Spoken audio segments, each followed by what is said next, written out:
Chapter 14: Echoes in the Fjords. The Starlight Voyager had ventured deep into Norway's famed fjords, navigating narrow, mist-laden channels surrounded by towering cliffs. It was a journey that felt like stepping into another world, where ancient mountains loomed high above, casting long shadows over the water.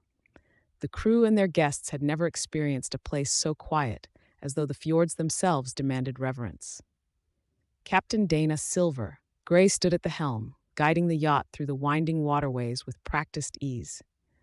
Though the silence felt eerie, Silver found it calming, a reminder of the power of nature. She turned to Camille, the marine biologist, who was leaning over the side of the yacht, staring at the waters below.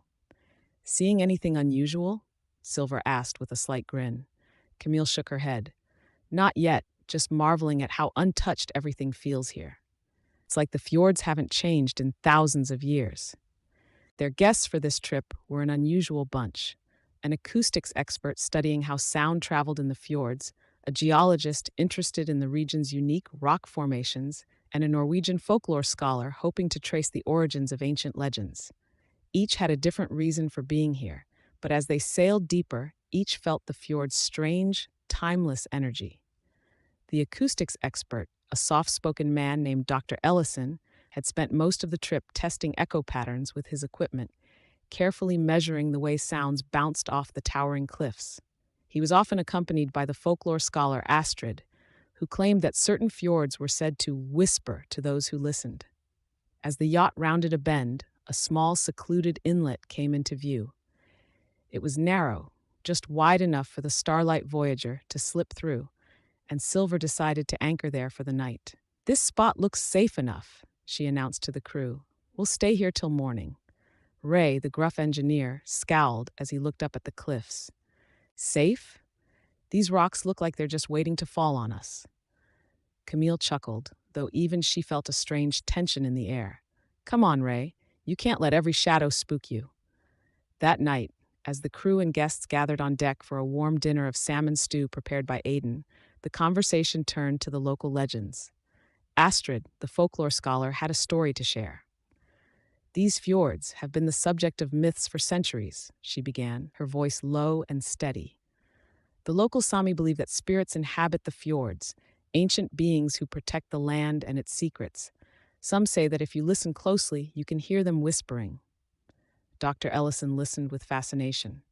"And have there been any scientific explanations for these whispers?" Astrid nodded.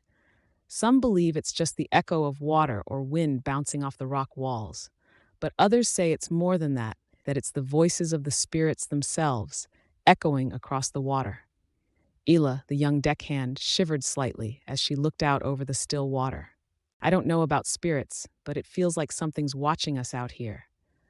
As the evening wore on, the guests and crew retired one by one, leaving only Camille and Astrid on deck, the quiet of the fjords settling over them like a blanket. Astrid, inspired by the stillness, pulled out a small recorder, hoping to capture the fjord's whispers. Just as she hit record, a faint, low hum echoed from the cliffs. Camille froze, exchanging a glance with Astrid. It was unlike anything they'd heard, a deep, resonant sound that seemed to come from the fjord itself.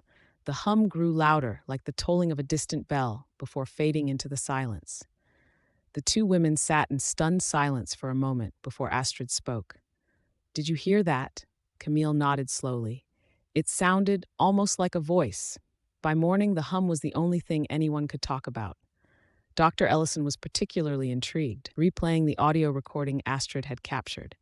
"The acoustics here are fascinating," he mused. "It's as if the fjords themselves are amplifying the sound." Over breakfast, they decided to explore the surrounding cliffs in search of answers. Silver and Isla stayed with the yacht, while Dr. Ellison, Camille, Astrid, and the geologist Johan took a small inflatable dinghy to the nearby shore. The landscape was stunningly raw and untouched, with moss-covered stones and small winding paths leading up the cliffs. They hiked in silence, the only sounds their footsteps and the occasional call of a distant bird. After an hour of climbing, they reached a narrow plateau overlooking the fjord. Dr. Ellison set up his equipment, hoping to triangulate the source of the strange hum. As he adjusted his microphones, the hum began again, faint but unmistakable. The sound reverberated off the cliffs, growing louder with each echo. Look! Astrid pointed to a small crevice in the rock face nearby, where the sound seemed to be emanating. The others gathered around, peering into the darkness. The crevice was just large enough for a person to crawl through. Without hesitation, Astrid slipped inside, and Camille followed. The tunnel was cold and damp, winding deeper into the cliffside until they reached a narrow chamber. Carved into the walls were ancient symbols, worn and faded, but clearly crafted by human hands. These look like Norse runes, Astrid whispered, brushing her fingers over the carvings. But they're mixed with Sami symbols. This is incredible. Camille took a photo, capturing the eerie beauty of the forgotten symbols.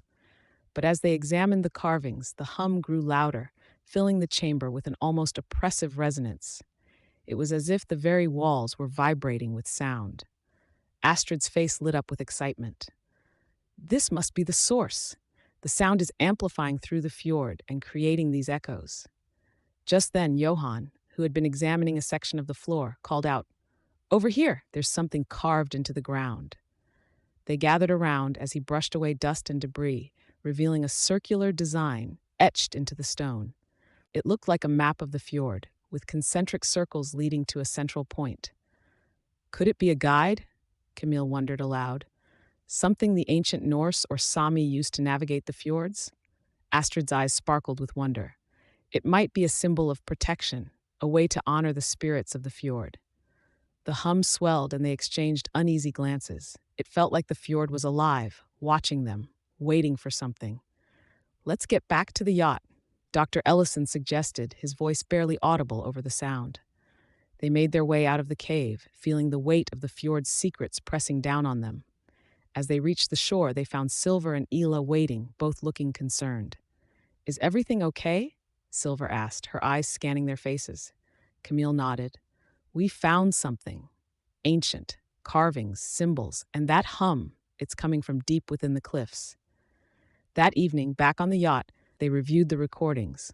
The hum was faint but unmistakable, a sound that seemed to carry centuries of mystery.